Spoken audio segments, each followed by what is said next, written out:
প্রিয় শিক্ষার্থীরা আসসালামু আলাইকুম। আশা করি সবাই অনেক ভালো আছো। প্রথমে বলে নেই আজকে এই ভিডিওটা কাদের জন্য। দেখো, তোমরা যারা জাতীয় বিশ্ববিদ্যালয়ে পরীক্ষা দিবা এবং এইচএসসি এবং অ্যাডমিশনের জন্য প্রস্তুতি নিচ্ছ এবং এইচএসসিতে আছো, এই ভিডিওটা তোমাদের জন্য। ভিডিওটা না দেখলে তুমি চরম মিস করবা, পরে আফসোস করবা। তোমরা তোমাদের পরীক্ষায় 100% কমন আসার সকল এমসিকিউ গুলো ভালোভাবে পড়ানো হবে। এগুলো এমসিকিউ খুব গুরুত্বপূর্ণ জাতীয় বিশ্ববিদ্যালয়, এইচএসসি, এই অ্যাডমিশন সকলের জন্য। যে টপিক পড়াবো আজকে, এই টপিকের যত এমসিকিউ আছে সবগুলো পড়াবো। দেখো, একটা টপিকের কোনো অংশের বাদ যাবে না। তো ভিডিওটা মনোযোগ সহকারে দেখো। যদি জাতীয় এইচএসসি কোনো পরীক্ষায় কমন পেতে চাও, ভিডিওটি মনোযোগ সহকারে দেখো। দেখো, এগুলো সোনারতরী কবিতার প্রশ্নগুলো, এগুলো টিকচিহ্ন আকারে আসতে পারে। রবীন্দ্রনাথ ঠাকুর বঙ্গাব্দে কোন তারিখে জন্মগ্রহণ করেন?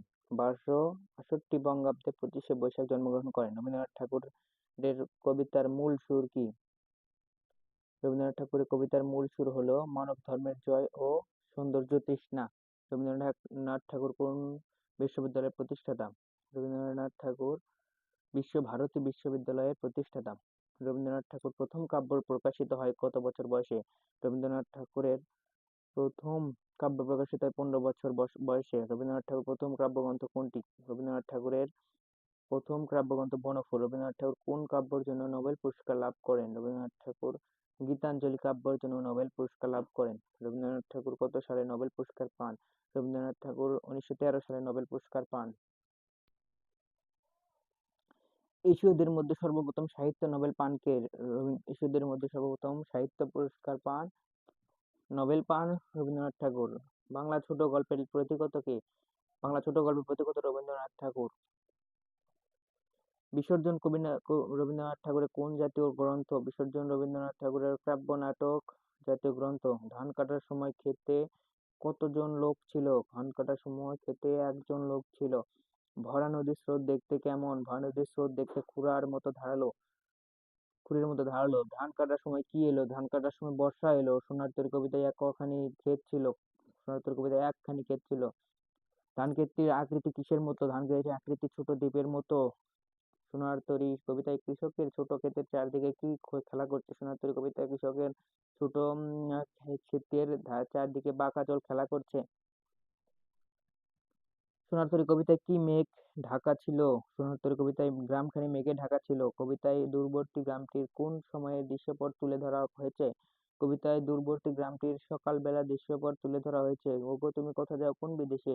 কাকে বলা হয়েছে ওগো তুমি কোথা যাও কোন বিদেশে? সোনার তরী মাঝিকে উদ্দেশ্য করে বলা হয়েছে। কৃষক ওগো বলে কাকে সম্বোধন করেন? কৃষক মাঝিকে ওগো বলে সম্বোধন করেন। কৃষক মাঝিকে কোথায় তরী ভেড়ানোর কথা বলেছেন? কৃষক মাঝিকে নদী করে তরী ভেড়ানোর কথা বলেছেন। কবিতার সোনার ফসল কোথায় দিয়েছেন? কবিতার সোনার ফসল সোনার তরীতে তুলে দিয়েছেন। কি কারণে কবি তরীতে ঠাঁই পাননি? তরী ছোট হওয়ার কারণে কবি তরীতে ঠাঁই পাননি।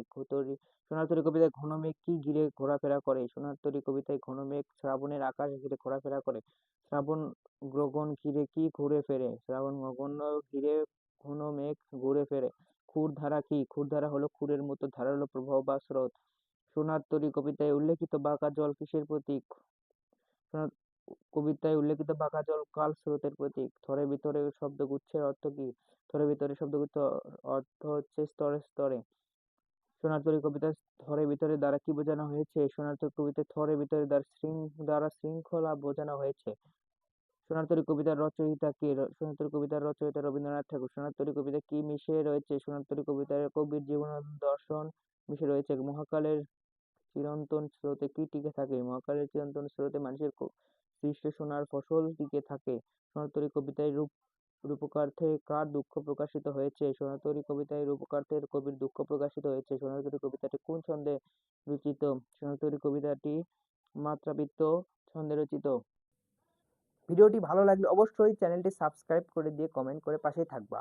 আর তোমরা কমেন্ট করো কোন টপিকের উপর তোমরা ক্লাস চাও, কোন টপিকের উপর এমসিকিউ চাও সেটা কমেন্ট করো। ভিডিওটি ভালো লাগলে অবশ্যই চ্যানেলটি সাবস্ক্রাইব করে দিয়ে শেয়ার করে পাশেই থাকো। ধন্যবাদ। আসসালামু আলাইকুম।